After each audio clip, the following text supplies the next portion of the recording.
क्यों देते हैं हाफिज सईद को प्रोटेक्शन? आप कर्नल नैन को लीजिए। इसलिए कि हिंदुस्तान को क्रेडिट ना मिल जाए। हाफिज सईद को तो बुरा हो चुका है, बेकार हो चुका है, तभी तो मार देते। ये देखिए, मैं एक चीज बता रही हूँ, तो इनको लगेगा कि हिंदुस्तान में मैं कर्नल नैन के पास जाऊं और फकर साहब के पास जाऊं, पाकिस्तानी मीडिया पर भी भारत की स्ट्राइक है। जियो न्यूज, डॉन न्यूज का यूट्यूब चैनल भारत में बंद किया गया है, पीटीवी न्यूज का यूट्यूब चैनल भी बंद किया गया है। यानी ये सारे चैनल्स अब भारत में बंद किए गए हैं। ये डिजिटल स्ट्राइक, मैं कहती हूँ कि वाटर स्ट्राइक और डिजिटल स्ट्राइक यही इन्हें मार देगी। अब इसके बाद और सी स्ट्राइक की जरूरत क्या है? और किसी स्ट्राइक की जरूरत है क्या? ये जो वाटर स्ट्राइक है और ये डिजिटल स्ट्राइक है, इसी से ये निपटते रहे। हमें और बाकी स्ट्राइक की क्या जरूरत है? बिल्कुल, ये भी बड़ी बात है। वाटर स्ट्राइक तो बहुत ही अहम स्ट्राइक है। अगर आप देखिए, चेनाब पे हमारे 3 हाइड्रो इलेक्ट्रिक प्रोजेक्ट हैं, झेलम पे 3 हाइड्रो इलेक्ट्रिक प्रोजेक्ट हैं, और हमने तो पानी खोला था सलाल डैम का, हमने तो पानी खोला था उरी डैम का। वहां पे फ्लड्स आने शुरू हो गए पाकिस्तान में। पहले तो कहते हैं हमारा पानी रोकते हो, जब पानी देते हैं तो कहते हो फ्लड्स कर देते हो।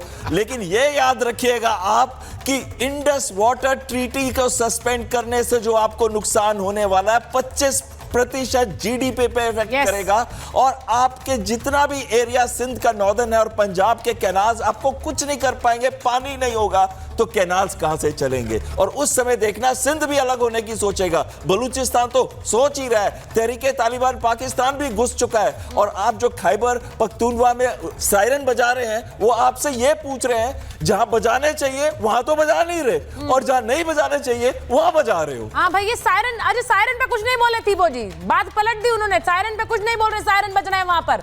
लोगों को बताया जा रहा है जंग के मैदान में सायरन बजेंगे। कर्नल नैन, सायरन बज रहे हैं साउथ वजीरिस्तान, नॉर्थ वजीरिस्तान में, एबटाबाद में। सरिता, रिक्वेस्ट यू कि थेबो को जरा लाइन पे लेके आ जाओ। इन्होंने तमाशे की बात की थी, जरा थेबो जी को लीजिए भाई, कर्नल नैन और थेबो जी को लीजिए। थेबो साहब, तमाशा ये होता है कि जब हिंदुस्तान कहता है कि एक्शन लेगा, तो कभी जरबे हैदरी, कभी फिजाए बदर, कभी हिम्मत मोमिन, और कभी जहाजों को इधर ले जा रहे हो, कभी उधर ले जा रहे हो। F-16 को उठा करके ग्वादर में छुपा दिया, इसको बोलते हैं तमाशा। तमाशा ये होता है कि जब आपकी पूरी पाकिस्तान की जनता गैस गेम में लगी होती है, भारत कब करेगा, किधर करेगा, क्यों करेगा। 2 बजे खड़ा होके अतुल्ला तरार कहता है 24 से 36 घंटे में कर देगा। और उसके बाद तमाशा यह होता है कि इमरान खान, जिसको आपने जेल में डाला है, उसकी बीबी के पास 2 जिन हैं जो मोटरसाइकिल पे बैठ के पिछले कई महीनों से 25 से 30 के करीब आतंकवादियों को ठिकाने लगा सकते हैं। इसको तमाशा कहते हैं। तमाशा यह होता है कि जब हम कहते हैं कि आपका पानी रोक दिया और आप बड़ी बड़ी बक करते हैं ऊपर से नीचे तक, और बोलते हैं, हम बोलते हैं रोक दिया तो कर लो, क्या किया, क्या उखाड़ लिया, इसको तमाशा बोलते हैं। और अब असली तमाशा यह है, हमने कभी नहीं कहा कि पाकिस्तान पे अटैक है, हमारा अटैक है आतंकवादियों पे, आतंकवादियों के प्रेपरेटर्स पे। तो चाहे आपका प्राइम मिनिस्टर शहबाज हो, चाहे आपको इशाक डार हो, चाहे आपका हाफिज हो, चाहे आपका उसके अंदर आपका फॉरेन मिनिस्टर हो, जिसने कबूला कि हाँ हम पालते हैं आतंकवादियों को, चाहे आपके नकवी हो, चाहे आपका अब्बास हो, चाहे आपका मुनीर हो, चाहे आपका आसिम और वो मलिक हो। और जिस आसिम मलिक को अभी एनएसए पे बैठाया गया है ना, पहले एनएसए हमेशा रिटायर्ड लोग होते थे, आज एक सर्विस सोल्जर को बैठा के एक तरीके से गला घोट दिया। ये होता है तमाशा। और असली तमाशा मैं आपको बताऊं, पानी रोक दिया, आपकी रेगुलरनेस बंद कर दी, ये होता है तमाशा। और इस तमाशे के इतने चमाटे मारेंगे कि समझ में नहीं आएगा कि क्या हो गया। अभी वेट करो, भारत कोई आपके कहने से अटैक नहीं करेगा।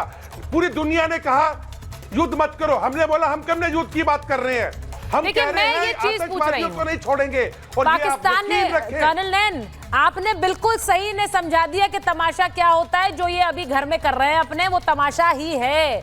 और ये तमाशा पूरी दुनिया को ये बार बार दिखाने की कोशिश करते हैं कि देखिए कैसे आतंक हमें भी परेशान किए हुए है।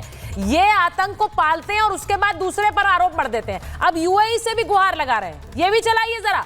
पाकिस्तान ने यूएई से लगाई है मदद की। शहबाज शरीफ ने यूएई के राजदूत से की है मुलाकात, और मंत्रियों के साथ यूएई के राजदूत हमद ओबैद से शहबाज शरीफ ने मुलाकात की। यूएई, हाँ अब आप सोचिए, यूएई से मदद की गुहार लगा रहे हैं शहबाज शरीफ। ये जरा तस्वीर भी देख लीजिए। और मैं इसलिए कह रही हूं क्योंकि मुस्लिम देशों से बड़ी आस में है ये। शहबाज ने यूएई के राजदूत से मुलाकात की है पाकिस्तान में। अब ये बताइए, मैं एक चीज आपसे पूछूंगी एम्बेसडर वोरा, क्योंकि ये जान रहे हैं कि इस वक्त इन्हें कोई साथ नहीं दे रहा। जेडी वैंस ने भी कह दिया कि पाकिस्तान को भारत तो जवाब देगा and it will be a serious reply, गंभीर जवाब देगा हिंदुस्तान। वो ये मान रहा है, अमेरिका भी मान कर चल रहा है कि ये रिप्लाई दिया जाएगा। बट ये जो आपने अभी बताया ना कि यूएई के एम्बेसडर से मुलाकात हुई है, but prime minister doesn't meet ambassadors of other countries. विदेश मंत्री बात करता है। आपने इतना सीरियसली ले लिया, यहाँ तक कि मुझे याद है मैम, चीन के कुछ लोगों को मार दिया था आतंकी बलोच फ्रीडम फाइटर्स ने या पख्तून फ्रीडम फाइटर्स ने। तो आपके जो प्राइम मिनिस्टर थे वो चाइनीज एम्बेसी में पहुंच गए और वहां चाइनीज का जो शारजे दाफिर था, एम्बेसडर भी था, वो बैठा, खड़ा हो जा, तो आप खड़े हो जाते, बैठ। Sir please protect the dignity of the office of prime minister. वो तो आपके he is the प्रधानमंत्री of your country।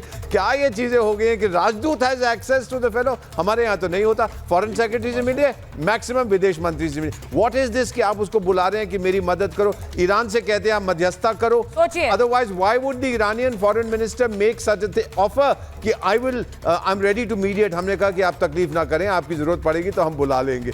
What is going on, sir? Why are you scared? डर क्यों रहे हैं आप sir? Why are you so confused? थोड़ी क्लैरिटी तो लाइए। अगेन सर, आई रिपीट, इसे हम कहते हैं the insanity of insecurity. Behaviour हो जाता है इरैशनल। ये प्रधानमंत्री से यूएई के राजदूत मुलाकात कर रहे हैं। अब जरा बताइए, जरा मैं आपसे पूछती हूँ फखर साहब, उन्होंने सही कहा, उन्होंने कहा कि अब प्रधानमंत्री राजदूत से मिल रहे हैं, वो यूएई से मदद चाह रहे हैं, वो चाह रहे हैं कि मदद हर तरफ से मिले, क्योंकि कोई मदद नहीं कर रहा है, कोई सपोर्ट भी नहीं कर रहा है। आप लोग भले ही मुस्लिम देशों से मदद की आस लगाए बैठे हैं, but nobody is supporting you because nobody supports terrorism.